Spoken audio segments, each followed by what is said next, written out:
When you hear someone say man up to you, what do you think that actually means?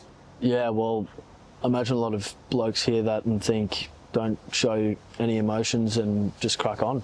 I mean, that's probably a big part of the reason why men's mental health is in the state that it's in today.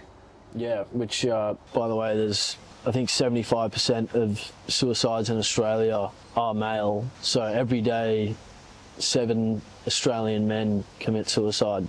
Yeah, I reckon the worst part of it is as well that it's sometimes so difficult to tell which of the blokes that are actually having a shit time. You know, it's very often actually the ones that are smiling the most, cracking the most jokes and telling everyone that they're doing great.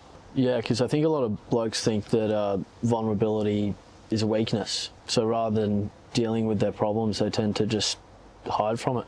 Yeah. So what do you reckon are like the main sort of red flags to look out for when a bloke might not be doing too well? Well, a huge one is increased irritability or anger. A lot of people tend to look at depression as sadness or showing up in the form of sadness, when often for men it can be, increased frustration or, anger. I think social withdrawal is another one. Yeah, social withdrawal for sure. You know, they might stop replying to texts, they might start turning down invitations quite frequently and just spending a lot more time by themselves, I think.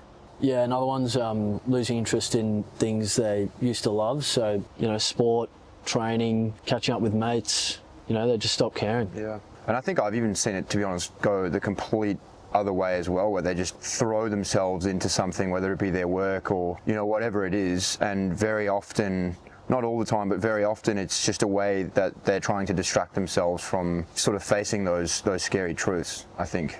Which brings us back to the whole man up thing. I think being a man is not pretending like everything's okay. Yeah. Well, maybe it is just having the courage to admit that you're not doing okay. And acknowledging if, you are suffering from mental health problems. Yeah. And, just looking after your mates, just making sure that they're doing all right. And ask for help when you need it. Yeah, and just being strong enough and be willing to be vulnerable to have those scary conversations, those uncomfortable conversations with your friends.